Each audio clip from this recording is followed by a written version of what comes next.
Okay, listen. Music.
I tell you, I don't know what happened, but we're here, we live.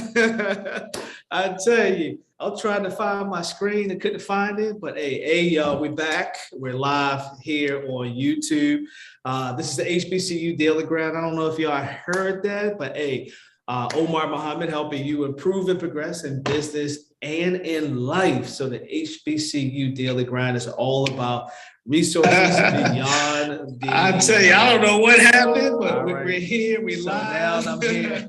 Now I'm here on YouTube. So I'm trying to find my screen and couldn't find it, but hey, y'all, we're back. We're live here on YouTube.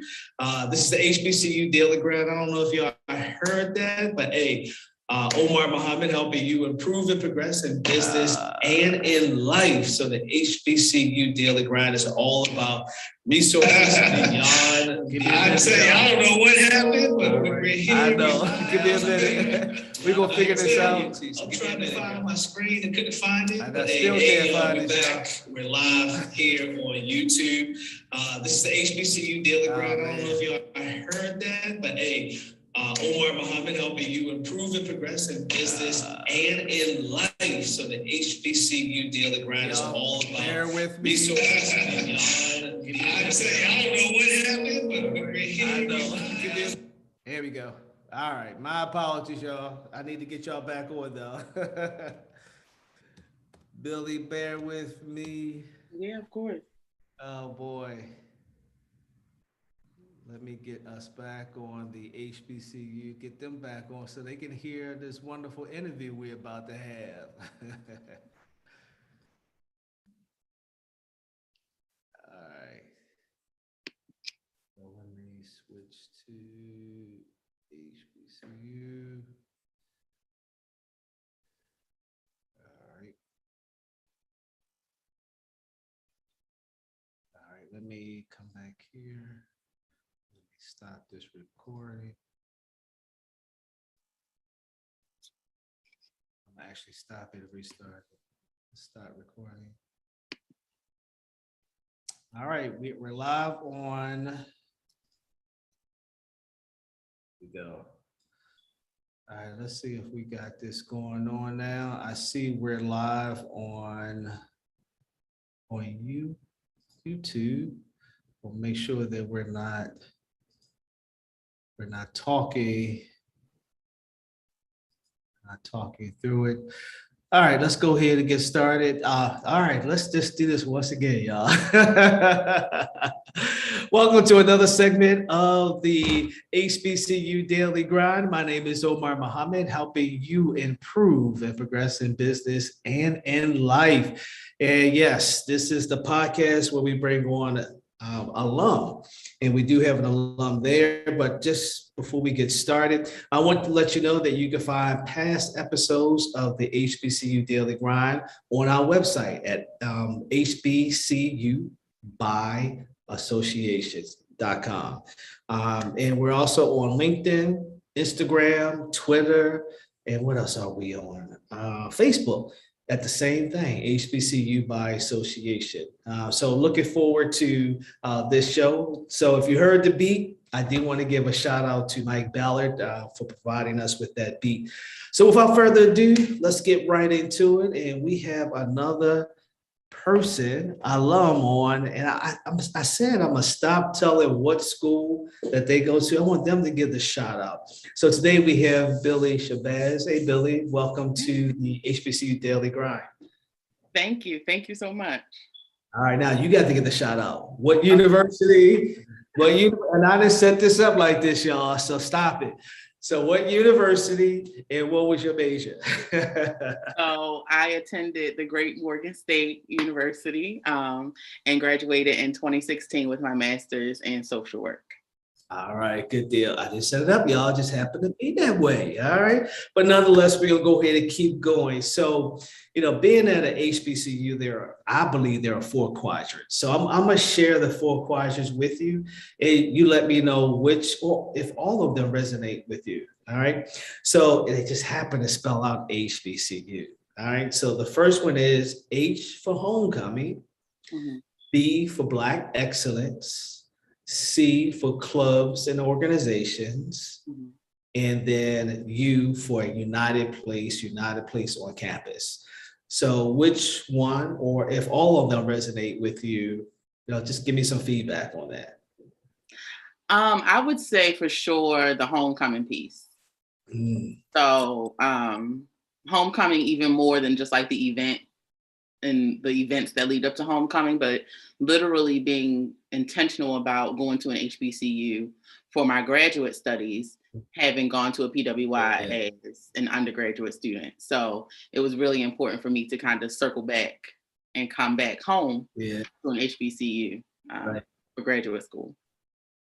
Absolutely. So it's nothing like an HBCU homecoming. That's what I keep telling those individuals who went to those other schools. So you have to definitely come back. So let's talk about your entrepreneurial journey. When you were at Morgan State University, were there entrepreneurship programs to really help you get started? If there were entrepreneurial programs, I didn't know about them, or I didn't access the resources. Okay. Which I think is sometimes a trend in graduate school, because you're balancing maybe full-time employment, graduate studies, and we're just not as involved often as undergraduate students are. But I'm not sure if there were any resources when I was there. Okay.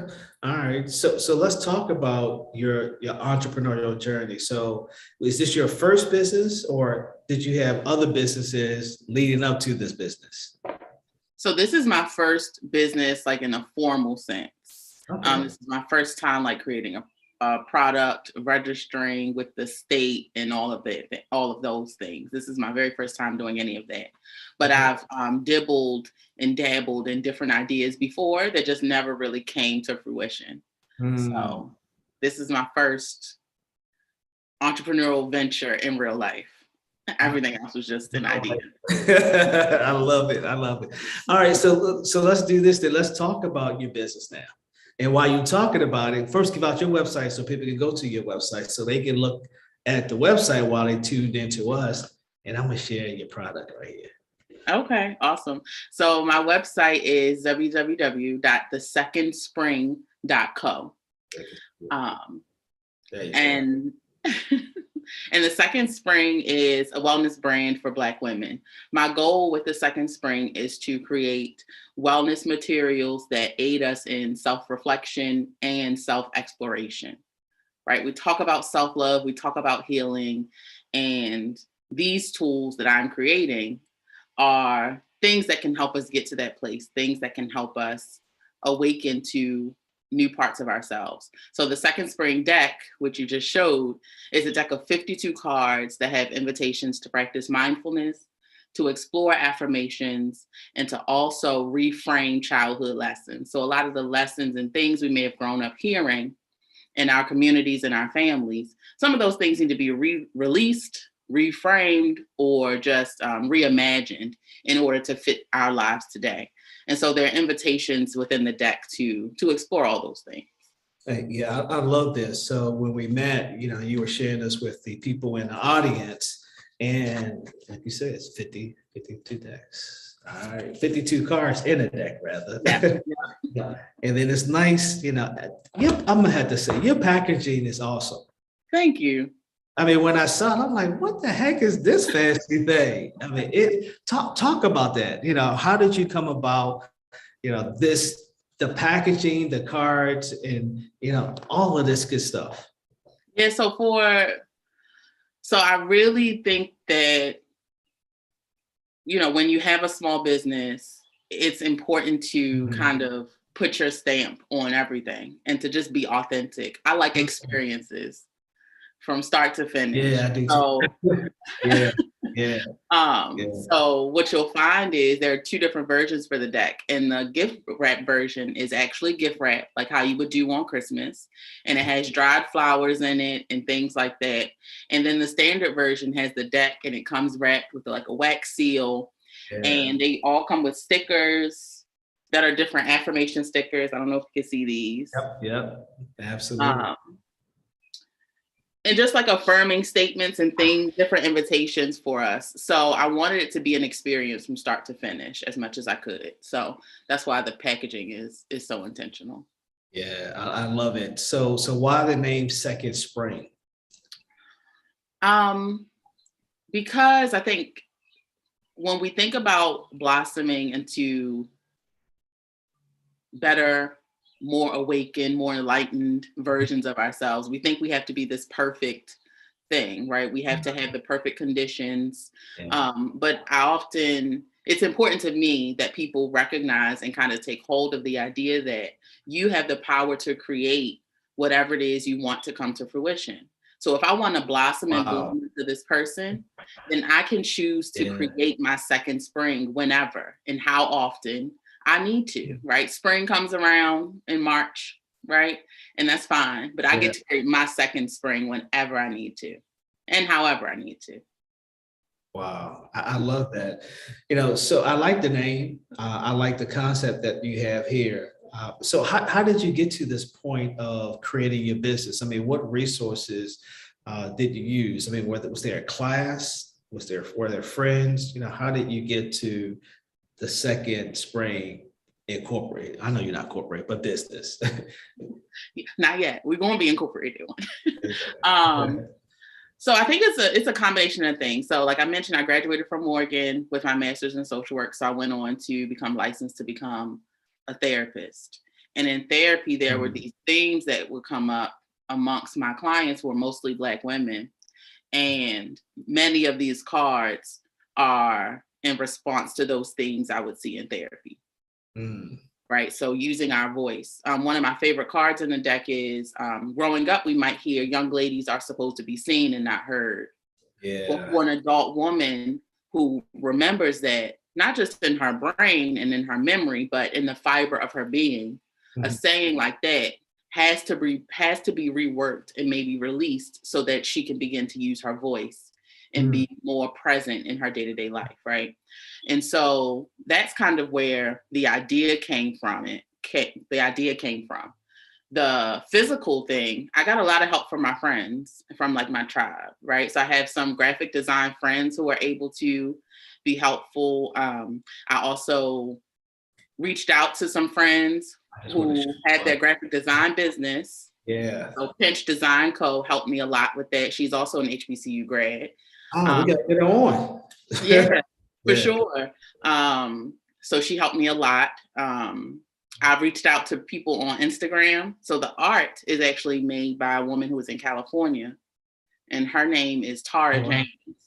So if you've ever seen her greeting cards and things like that, I commissioned the art from her. So it really was a collective of a lot of Black women who I reached out to for support for their services, things like that. I like this. I like this. All right. So one of the things, since you are a therapist, I have to bring this up. One of the things that entrepreneurs, when they're going out and starting a business, they don't put in their plan, taking time off, almost like a mental health day. And then being a solo entrepreneur, as you saw when we had that event here in Baltimore, where it could be a challenge, it could be stressful. You're doing everything. You're doing the designing, you're going to do the marketing, you're making the products, you're selling the product, and then you have to collect your money. And if you have a team, you have to deal with their personalities as well.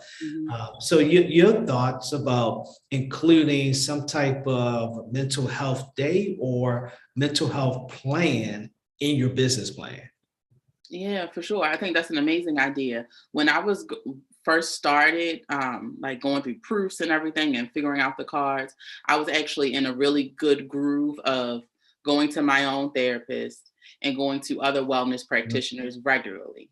So I mean, seeing at least 2 people for my own wellness a week. So twice a week, I'm taking care of me intentionally, right? So that was really helpful in terms of creating that balance, in terms of checking in with myself, expressing those frustrations with someone who could help me, process them, so that I wasn't just holding on to stuff or, not taking care of myself. So like you said, it's important. And if you can work that into something like a business plan, I think that's amazing. Absolutely. So when I say mental health, people kind of like, oh, I don't need that. But I heard you say wellness, so you're using the term wellness a lot. So maybe it's that wellness. What's your wellness plan as you think about this entrepreneurial journey? Look at you convincing me and working with me in live, y'all. This is live. All right. So how are you as a solo entrepreneur, that's been in business for how long? You been in business? It'll be a year, August the 1st. Oh, wow. It's been in business a year. So how is it? How is it being an entrepreneur, solo entrepreneur? I think from the very beginning, I don't know that I've necessarily seen myself as a solo entrepreneur. Yeah. Although I'm the person making the decisions and all these things, I get a lot of support from the people around me. And so I'm really grateful for that. If ever there's an opportunity where I'm vending, my friends joke about it. Like, when's my shift? When you need me to come over and package some things. So, so I'm really grateful in that aspect to have a community of folk who are willing to help. So I don't know that I feel alone. So how do you get those group of friends to say, hey, Billie, when do you need help? What type of help do you need? How do you get those individuals to surround, like you said, that community? How did you build that community?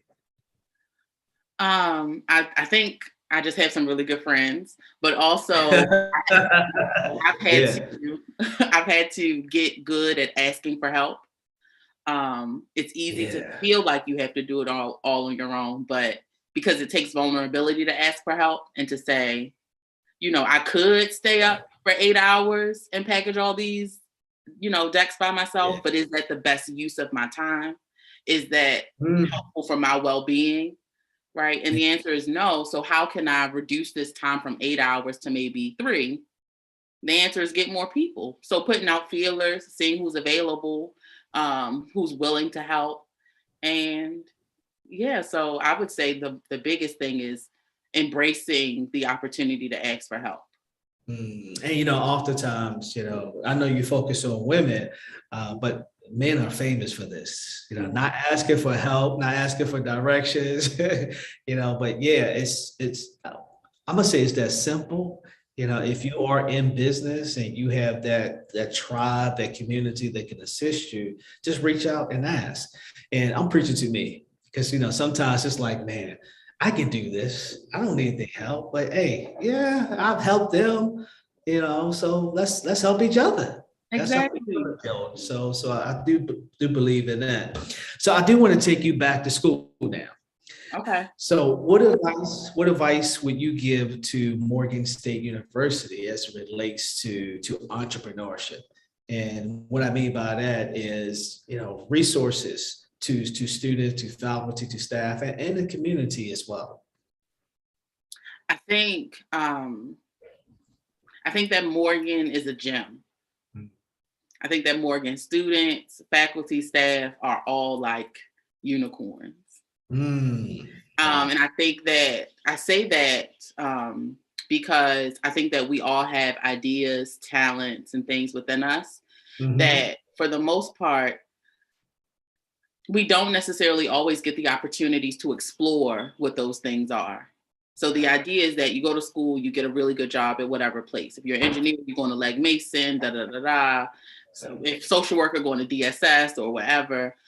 But what if we could imagine a world where we could use our talents, put it on the forefront, the things that we are passionate about, that speak to us in our communities, and really create entrepreneurial opportunities, right? I think that every single department should have efforts that are related to entrepreneurial, ventures. Because if I can do it as a social worker, and there's no reason why someone in policy couldn't do it, or someone in education couldn't create a community school, right? But having that foundation where entrepreneurship isn't scary or isn't foreign can be really helpful. So if those opportunities to learn more about establishing a business are embedded into our programs, it could be really helpful for us changing our city, our environments, and really empowering for not just us, but for generations to come. Absolutely. Oh, that's good points. Good points. Entrepreneurship really across campus and not just in business school. So some of the people who I've had on here before, they have come from the business school. Of course, they are experiencing entrepreneurship. However, entrepreneurship is across campus, so not just in the business school. So I love that. I love that idea. So how has attending an HBCU helped you out in life and in business? In life and in business. In life, I think that it was really important for me to do the homecoming piece, right? To come back. I didn't realize how, what's the word? It was traumatic, how traumatic a PWI was and how harmful it was for me to be in spaces that were predominantly white, and also around white people who were harmful and aggressive in many ways. I didn't realize the harm that was done. So it was really important for me to come back, and I'm grateful just to have a space where I could come back to it. And at certain points I was stressed out, but I had really good advisors who were saying to me, stay put, and I remember Dr. Davison in the School of Social Work, she was my advisor. And I remember during one of our conversations, she said explicitly, we need you here. You're here for a reason. You're here to do great things. We need you here. And so just hearing that and receiving it from her, an elder, a woman who is doing her thing in social work, made me feel good. It made me feel seen, and made me feel like I could do more, like I could go the distance. And I think that speaks volumes.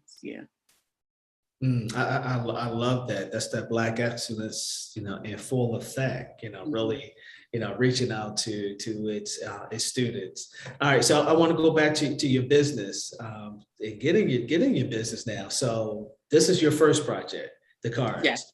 So are you doing anything else with the cards, or is it not just the cards? Are you doing other things other than the cards? Put it that way. Yeah. So what I'm working on now is a journal. that will accompany the cards. And so in the journal, there'll be invitations, like journal prompts, and there'll be affirmations within the journal itself. And then one of the things I really want to produce is a coloring book, because coloring can be really helpful in activating the parasympathetic nervous system, which is really important for relaxation and getting grounded. Yeah, and so if we're able to color images that look like us, images that are reflected in the city, you know what I mean, that bring about peace and tranquility, then I'm all for it. So the coloring book and the journal are the things that are on my next to-dos. All right, so you said the coloring book is for adults? Yes, adult coloring book, yep. Oh, okay, and it helps with what? So we don't realize, so this might be a little brainy, but at any given moment, we have to keep in mind that we are taking in so much information. Yeah, we are. Right? Through our five senses, right? We have, I'm looking at you, but I see the person in the background, right? We have the lights, we have the sounds, we have however our clothes might feel in our bodies. We have whatever we're smelling. So our bodies and our brains are literally taking in so much information. Yeah. We need to be able to relax at certain points. Right? We're not very good at relaxing often. I know you talking to me now, but go ahead. All right. So this a coloring book will help me relax. Yeah, the coloring book can help you relax. The journaling can also be something that can help to provide relaxation. But whatever it is, whether it's even just focusing on your breath in the moment, right? Noticing your inhale and your exhale. Yeah, it's really important to do that. Yes, yes. I took a class about that, the breathing in and breathing out, throughout the day, so that you can relax. And you're right, we do take a lot of information in. Even leading up to this, I had so many different meetings, which were good. They were good meetings, but it's so much information that I didn't have time to rest or break in between. It's like I'm jumping from one thing to another thing. And I see a lot of entrepreneurs doing that. But your recommendation is breathe, right? You got to breathe. You got to breathe. I'm a firm believer, and my grandmother, in her example of her life, she was someone who would go, go, go, go, go, go, go. Yeah. And eventually, if you do not stop, your body will sit you down. Like, it's a very real thing. Yeah. You cannot go 100% full throttle all day, every day. It's not sustainable. Yeah. And you don't deserve it, right? You deserve rest. Wow. You said it's what? It's not sustainable. It's not sustainable. Yeah. All right. So the entrepreneurs that are listening, I hope so. Yeah, I hear people say I'm grinding, even though this is called the HBCU Daily Grind, but you can't grind 24/7, 7 days a week, 365 a year. You have to kind of breathe and have that wellness plan in place. Oh man, I love it. I love it. All right. So is there anything else that you want to share with us? I mean, anything that I did not ask, anything you want to add, any advice you want to give to these budding and existing entrepreneurs out here?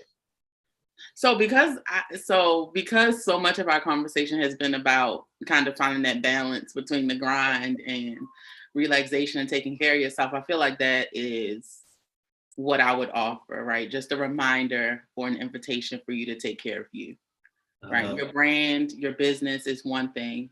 And also you are a full, complete human being who needs time to rest, to digest things, and to process, right? You deserve that time. And it's for your own betterment, right? Imagine if you're working 20 hours, a day, and then you meet someone who wants to talk to you about your business, but you're snappy because you're exhausted, right? That's not what you want to put forth, when you're representing your business, but it's because you have needs that you're not meeting. So just, I think what you shared was really important in terms of putting that wellness into your business plan, because it's such an important thing. It's such an important thing. More than your business being here, we need you here. And that's not for what you can produce, but for you, who you are. Yeah. Oh man, we definitely got to bring you back because it's all about that wellness. And I've seen too many guys and ladies who they either retire and then once they finish retiring, I mean, they pass away, or some individuals that grinding so hard, and just hearing the advice that you gave, it's like, I'm taking it in it, because I know me. I'm jumping from one project to the next, so now it's breathe, take a moment before you go to the next, and stop scheduling. So this is me. We're talking to Omar right now. Stop scheduling so many meetings behind, back to back to back to back. You need time to breathe. Yeah. Got that, Omar? Got it. Thank you, Billie. All right, give out your contact information and how can people find these wonderful cards that you have, and then the coloring book. When is the coloring book and journal coming out? So I don't have a date yet, but I am working on it. I share a lot on my Instagram page. So I'll be sharing a lot about that process this week. But so my Instagram page is BLK Women in Bloom. So that's Black Women in Bloom. Again, it's the @ BLK Women in Bloom. And my website again is www.thesecondspring.co. And you can follow me there. I sometimes blog from my website as well. So if you visit my website, feel free to enter your information to, you'll get journal prompts, but then also you'll receive any updates and blog posts as well. All right. So before we leave, I do want to ask about journaling. So the importance of journaling, you see, I have this pen here and I'm using it on my iPad. I mean, I like to write. Versus, the typing piece. So the importance of journaling, what's the importance of that? So journaling is a really good way to process your thoughts and your feelings, right? To be able to, I always enjoy journaling because it's an opportunity to be honest and to be vulnerable. And the journal can't tell your business, right? It won't talk about you behind your back, right? Right. So always the opportunity to do that. Like I said, I am one who likes experiences. So I tend to journal with pen and paper, like old-fashioned way. If I can get my hands on colored markers or even scented markers, that's even best for me. But there are times, like if I'm in transit or someplace, I'll use my notes app on my phone just to get something out. So journaling is always helpful for processing your thoughts and your feelings. And it can also be quite meditative too. So I love that. Yeah, that's one of the things I'm working on this year, meditation too. Yeah. Yeah. We want to bring you back and maybe we could do some meditation exercises. I'm here for it. Sounds good. Yeah. All right. Well, get your website out. Once again, I'm going to play some music as we are going out. I played the music last time and it almost took us out, but go ahead. All right, so my website is www.thesecondspring.co. All right, good deal. And your Instagram handle, once again, while I find this music here. Sure, Instagram is BLK Women in Bloom. All right. All right, good people. Thank you for tuning in. Billie, thank you for coming on board. Oh man, this is a great interview. I really appreciate you. Don't forget, you can find us on HBCUbyassociation.com. Shoot me an email, info@HBCUbyassociation.com. Until next week, we'll be back next week. Continue to improve and progress. Peace.